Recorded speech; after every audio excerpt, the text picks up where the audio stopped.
Hi, listeners of the Booking Club. This is the podcast that brings you today's leading authors and commentators from a table at their favorite places to eat and drink. We are still in New York City, and meeting me downtown is the journalist and novelist Roth Barkan, talking to me about his latest work of fiction, Colossus.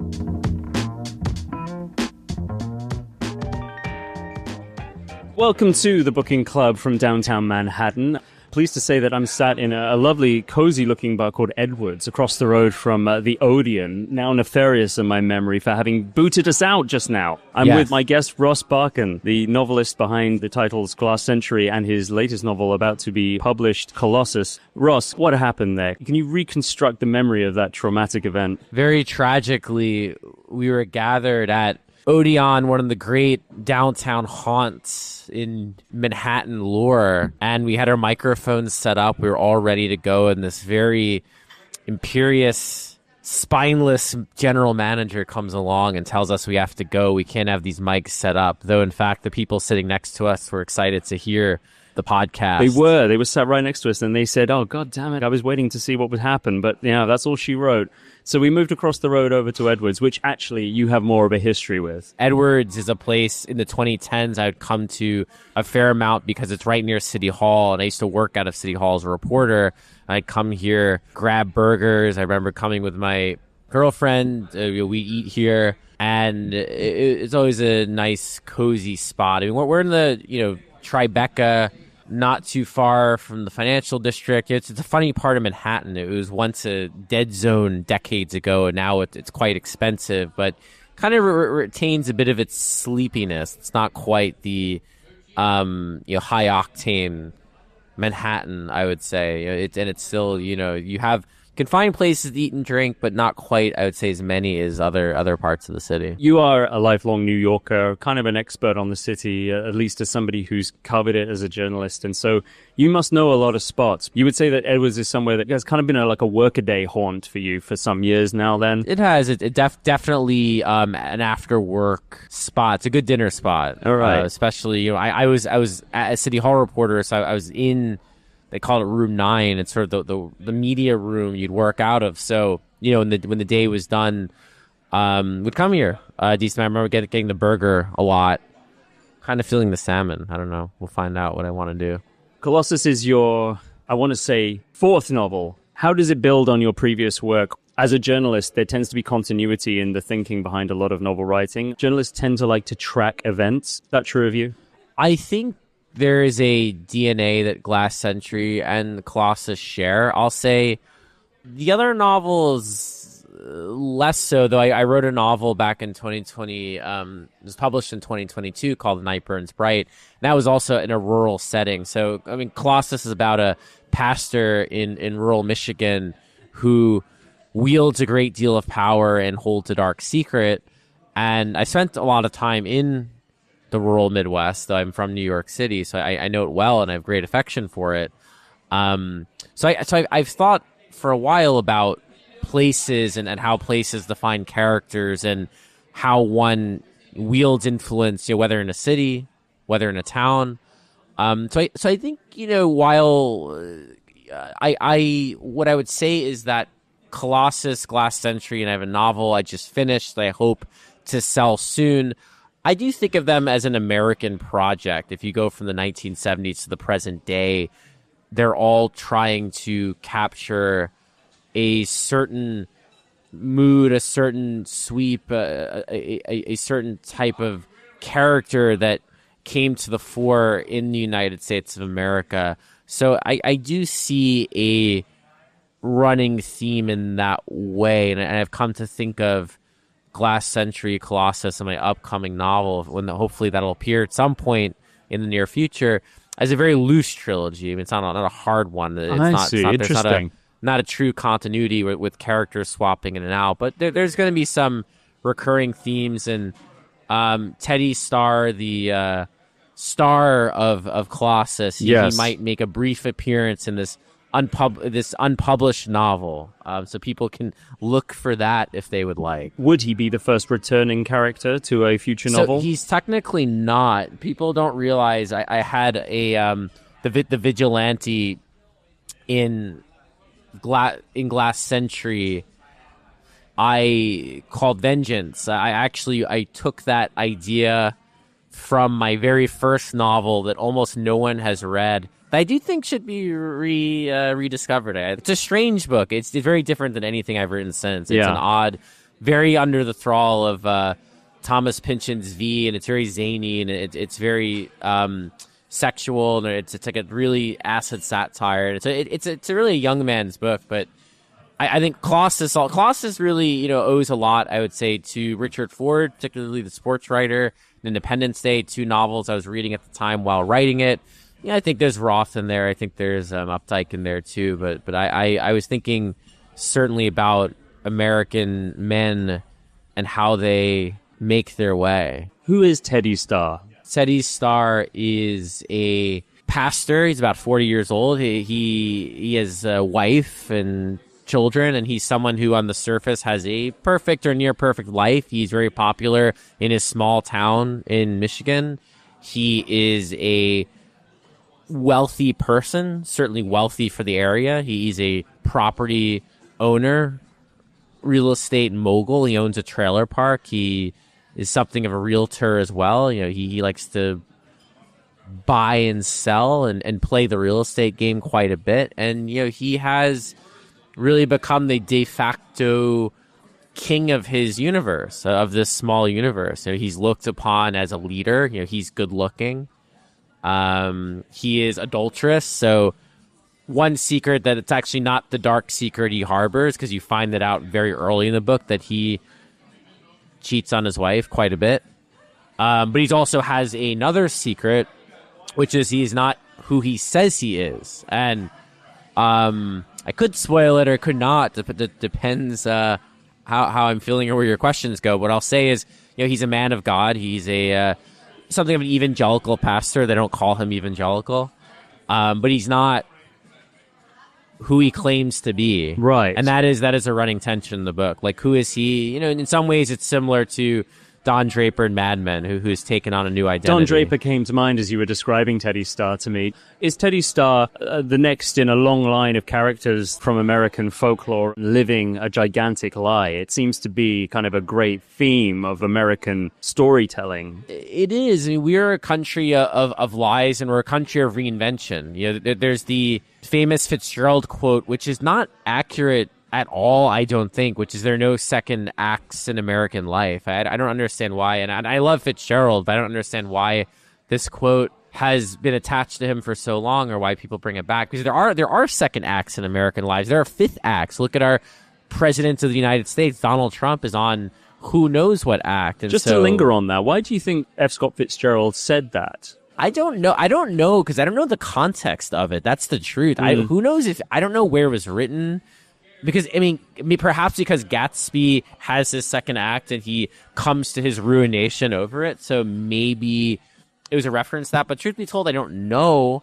But there are, America is a country where people are constantly reshaping themselves, or trying to. Ripping up and starting again. There's a scene in the film Marty Supreme where Marty is told there are no second chances in life. It seems like that philosophy held in a former time in America. But really what we've seen, as you say, in the last half century is that the art of reinvention, of amnesia, of telling people they didn't see what they saw has become kind of the modus operandi of not just political leaders, but of everybody in public life. Gore Vidal called it the United States of amnesia. Yeah. And I do think there's something to that.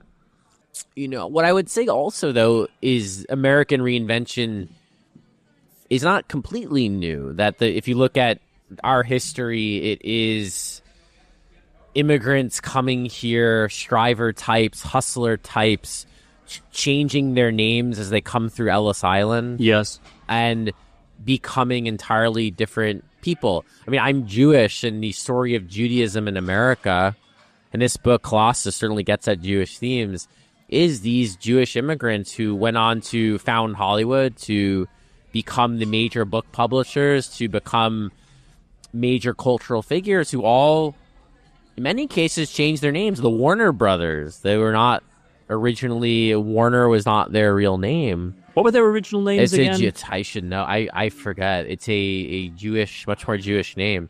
And there are so many instances of Jewish people in particular, because of anti-Semitism in the United States of America, who are changing their names, who are becoming, inventing new lineages and trying to pass themselves off as more waspy. And so Teddy Starr, he is a wasp, but he's not really a wasp. And there was some of that on my mind too, amongst other things. Yeah. And so, the art of reinventing the self, of making yourself over and over again, is really something that comes laden historically with hope and the pursuit of happiness. But of course, the flip side to that is that it's also a method of deep deception and nefariousness. It's right. It's a strange dichotomy, and that's with Teddy Starr, where you have someone who is certainly on the nefarious side. If you've read the sports writer and the Ford Frank Bascombe series, I think of Teddy as a darker Bascombe, more of an edge to him, more of an unseemly undercurrent. How did the character come to you? I have seen pastors up close, like small town pastors. So I'm fascinated by them, how they are both figures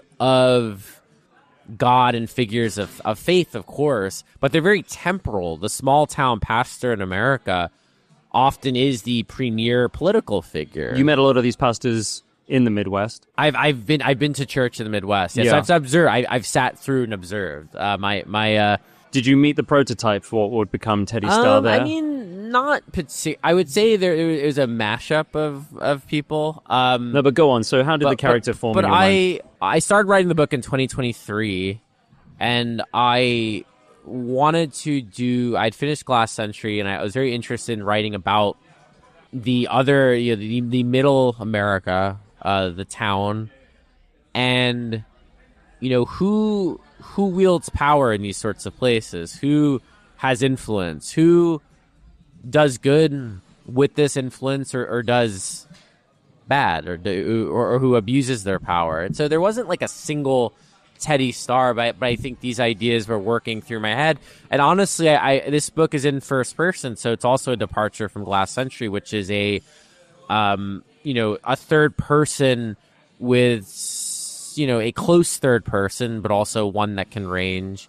This is one individual, which is both can be deeply exciting and also a greater challenge. I like writing the third person, but what I find is the first person is harder if you are trying to stay in the psyche of a single individual, because it's not you. I mean, there's the first person novel that is just autofiction. I don't consider that to be a great challenge, but I have to be Teddy Starr in this book and think as what would Teddy Starr be, and the voice has to come to you, and the voice comes, through the process of writing. Quite frankly, I do think some of it came through Ford, but really it was as I began to write, I was imagining Teddy at church and what Teddy at church would be like, and how would he interact with the townspeople, and how would they perceive him. And these things, start to find a momentum of their own. The more you write, I find, if you're up against the problem or trying to find a voice. I mean, I keep writing. That's always my advice. So with Teddy Starr, it came fairly quickly, but definitely there is an evolution, and then the book shifts register as we find out about Teddy Starr's past, and there's the whole second section. And in the register shift, that was an interesting challenge for me too, because it's still Teddy, but it's a different kind of voice. The Teddy Starr, as I thought of him, was very folksy, erudite, condescending, confident, with an edge. And then you find out who he was in his past life, and it's not that person at all. So that was interesting too, to shift in that way. That was not simple.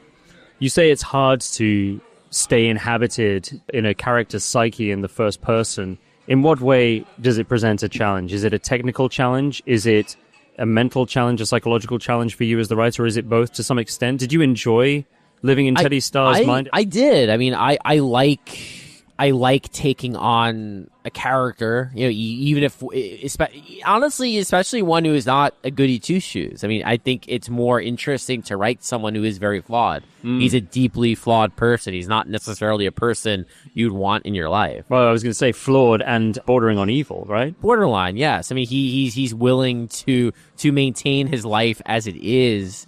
He is willing to almost go. He goes the distance, almost.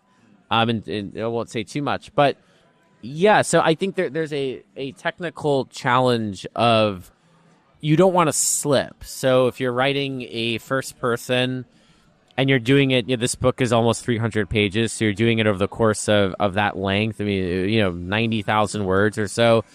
It would be it's very easy to fall back into maybe what your first person is, who you are. So you have to maintain the artifice of the single perspective and a single person who's not you. Of course, there can be elements of you in it. You're writing it, but ultimately it is not you, and you got to do it. I mean, it's what a great actor has to sustain that over the course of a film, and so as a writer, you too have to sustain a character, and you have to start thinking of the character in that universe and what they might do. A slightly uncomfortable question for you, Ross. Sure. What elements of Teddy Starr did you discover do it here in you? Oh, I would say it's a really good question. I can be conceited. I find sometimes I can fall in the trap of wanting too much attention.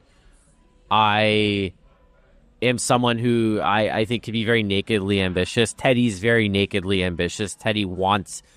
I'm not interested in money so much. I like having money, but I like art. That's what I care about. Teddy cares about money. Art. Teddy cares about money, and I want to be successful. I mean, Teddy wants to be successful. I'll say not the American desire, non-British want to be successful too. But there is something where the American striver type is very real. So I see some of myself in that striver type. I see myself as someone who Teddy wants to make it. He wants to make it as the king pastor and maybe eventually a politician.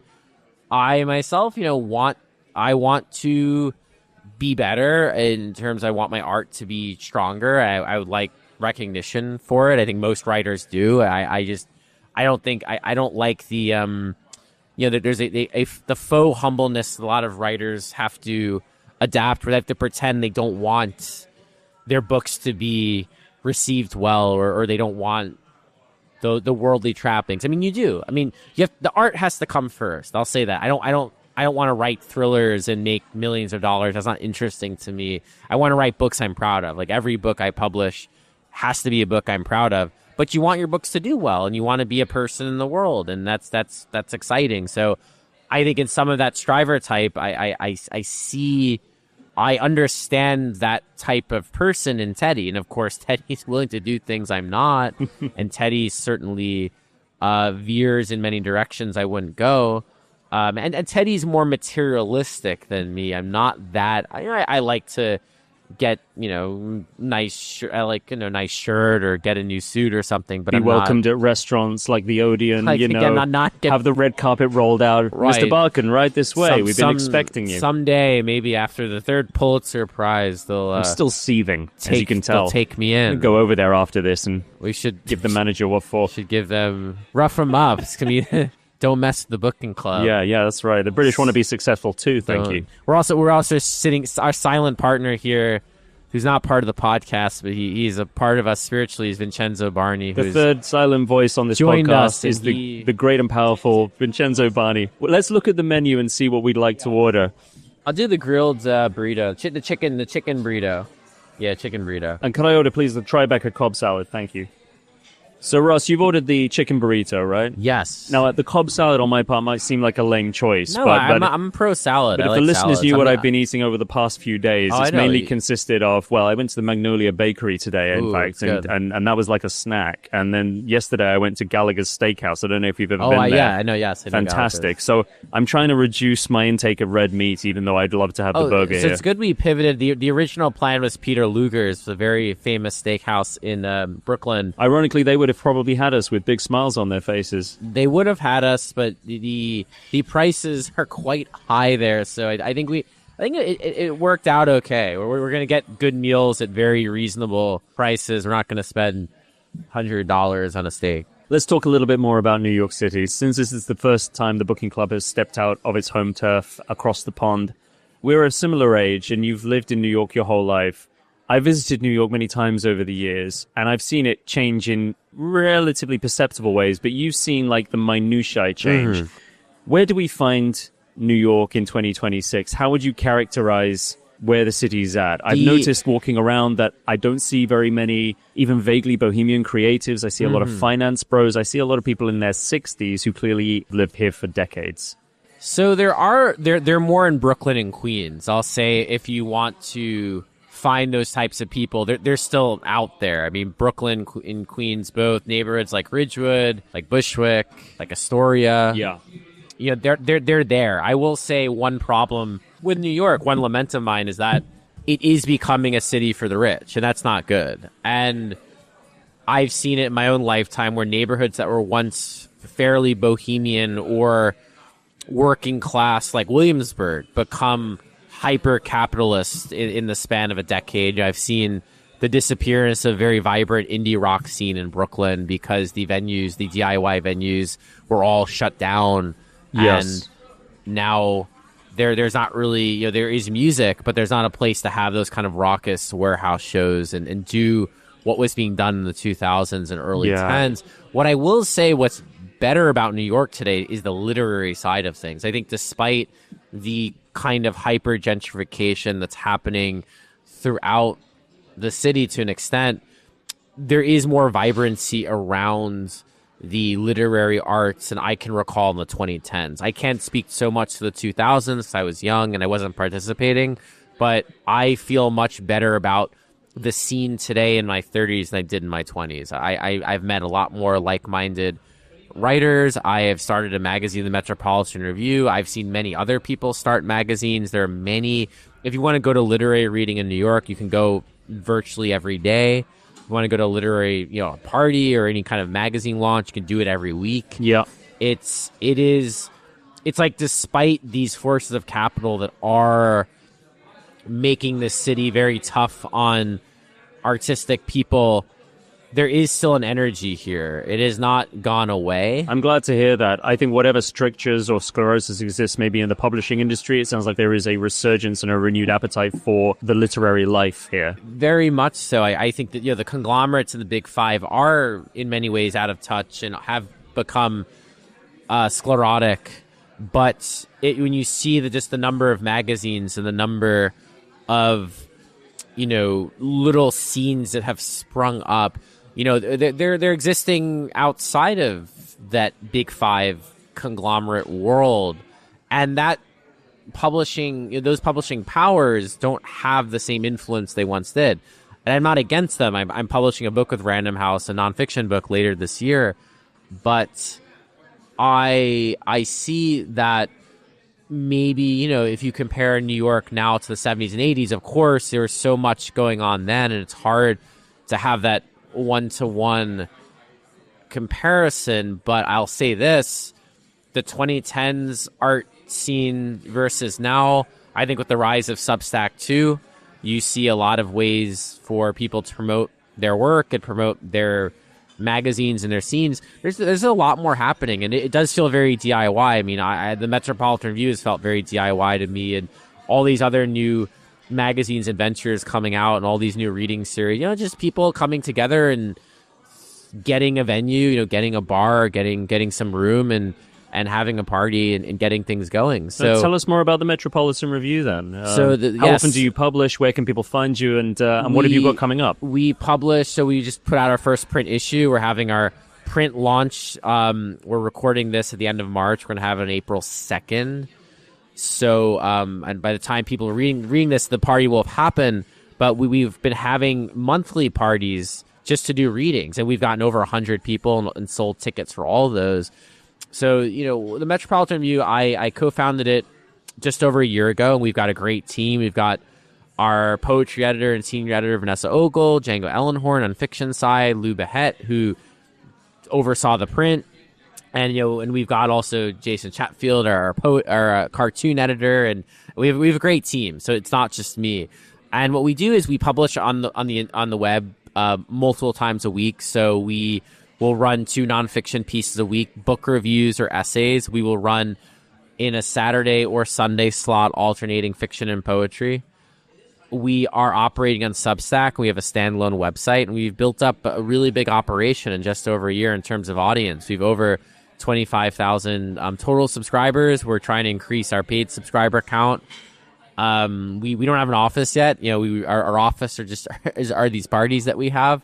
But we hope to grow our print run. We hope to have it for sale online. Right now, it's going to be in certain bookstores, hopefully, and for sale at our party. It's a beautiful print edition. And really, the thrust of it all was to, one, review books. There are not enough book reviews out there. And also to let writers write. One of my great frustrations with a lot of the digital outlets and the newer outlets is they stifle the individual voice. You see less and less of what you had in the 60s and 70s and 80s, where big writers could write as themselves and sound like themselves. There's a homogenization effect happening. And the Metropolitan Review really fights back against this. We are the place where we've run 18 and 19,000 word essay profiles. So we've run book reviews of self-published and independent published work. We've run cutting edge poetry and fiction, and it's been so fun. And there's so many good writers out there. My job has been easy. People always ask, is it hard to curate? Is it hard to find people to fill the space? And my answer is, our calendar is booked out into the fall. It actually scares me how far ahead we're booked out. Massive kudos for building something with this level of success already. I think a lot of it speaks to the energy that's out there. I'll say that something did shift with the pandemic. I do think the pandemic showed people the value of getting outside, doing actual tangible activities. Of course, we are too addicted to tech and our phones. I'm the first person to bemoan all of that. But there is a real hunger among young people for serious concerns, for ways to use their mind, and for ways to meet people. And so the Metropolitan Review, I don't know if we would have had this success a decade ago. I think about that a lot. I don't know how I would have gotten this off the ground in 2017 or 18 or 19. It really was kind of with the rise of Substack, the shift in the New York literary scene, where today I believe it's much less cloistered. I think it's just way more open. Like, you don't need a CV or certain credentials to show up at a certain party or to meet people. I find it feels much more open. I think in part because the traditional institutions have lost power. Now there is much more of that DIY spirit to it. So I'm proud of what we've done, but I also think we're tapping a current that is already there. Yeah, and it sounds like you're optimistic for the foreseeable future of this as well. Back to the book then. We've spoken a little bit about Teddy Starr. What about some of the people that he interacts with, that he uses, some of the other key players in this story? So there's several. You've got one of my favorite characters is his mistress, Gertrude, who often will subtly call bullshit on him, who enjoys, she has a family of her own and enjoys sleeping with him, but also kind of sees through him. His wife, Daniela, also another female character who by book's end has found, to a degree, found him out. I won't say too much, but also is there to provide something of a reality check. You've got the church denizens and the townspeople, of varying degrees, who are either enraptured with him or become more skeptical. There's I'm fond of a few different characters. There's also the local congressman whom Teddy is currying favor with at the fundraiser. Buck Shasta, who I enjoy. And what made you want to write a character in the American archetype of the pastor? I guess you could say one of the more original influences in American culture, as opposed to an influencer online, a right-wing commentator. This seems to me like a more traditional approach to what you're trying to show through this character. I think it's less traditional than it looks. If you look at, the rise of the MAGA movement and the rise of Trump, and this novel very much deals with the contemporary Trump era and references Trump. Teddy Starr is a Trump supporter. Religion is front and center. The pastor, the religious leader has not disappeared. And you see in a lot of these towns and cities, you still have small influential churches. You have mega churches. You have the televangelists, the Joel Osteen types who, really they rose to power in the 20th century. But that is not that current is there, and in a way, I think that current will endure. I think we're going to have pastors of influence in this country for a long time, even as we become more secularized and perhaps less likely to gather in church. I think the religious leader of the small town is still very fundamental to who we are. You think the Alex Joneses of this world may come and go, but there will always be a Teddy Starr, as it were. There's always going to be a Teddy Starr. It's always going to be God. I mean, it's got a 2,000-year track record of Christianity and Judaism even longer, and now many other denominations, Islam and beyond, and we are a country of faith. It's interesting. You think of the kind of new atheist era, and it seemed like there was a time where the atheists could defeat perhaps the people of God, but in fact that was not true. And whereas today people are quote unquote more spiritual, you see the rise of kind of an interest in like an online astrology and manifesting. In many ways these spiritual journeys progress. I still think the Christian the Christian religious leader and in Christianity as a part of this country is going to be deeply relevant for a long time. And so I felt there was something timeless about writing about the pastor in the way where you write about a certain type of influencer, will that style of influencer be there? In a way, when you write about technology these days, you have the danger of looking dated, because let's say you wrote a novel set in 2008 or 9, it seems like Facebook is the future and everyone's on Facebook. And certainly that's a good way to provide a time capsule of the period, but it does feel a bit dated. Whereas you write about a pastor in 20, 30 years from now, I don't know how dated it's going to feel. I'll say that much. The food has arrived, your chicken burrito with a beautiful mound of fresh, soft leaves there on the side. My Cobb salad's looking great. Time to dig in. Yes.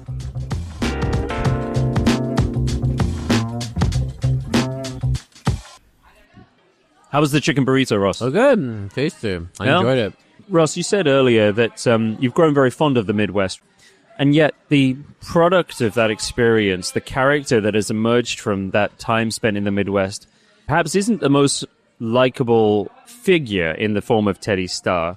What I hope that comes away from the book is not any sort of criticism or disdain for the townspeople themselves or how they lead their lives. It's the fact that you have people like Teddy Starr who can loom over and, to some degree take advantage. One thing is, pastors do often have other jobs. And so the pastor can be a real estate agent. The pastor can have his hands in multiple pots. So, I was thinking a bit about that and the ways that small town life can inculcate these sorts of characters, where certainly in New York City you have many, many hustlers, but it's just such a massive universe. And one can be the king of their little block or their neighborhood, but they can be unknown if they walk 100 feet the wrong way. And whereas in these towns you can have a real degree of local fame, and everyone goes to the same high school, and there are different churches, but there aren't that many different churches. And so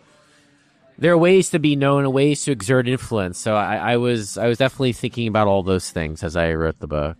Perhaps the best way for us to get a flavor of who this man is by having you read from the book. I guess I'll read from a passage very early in the book where Teddy is meeting Gertrude, his mistress, and she's at home alone. Her husband is in the hospital.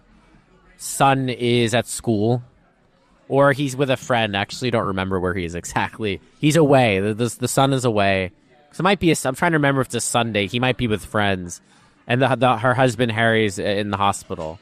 So Teddy is ostensibly there to fix a leak. He says he's going to help her fix a leak, but of course he's there for other business. So I'll start from here. I follow her inside, enjoying the lightest jousting. What's possible when two people are alone and allowed to perform?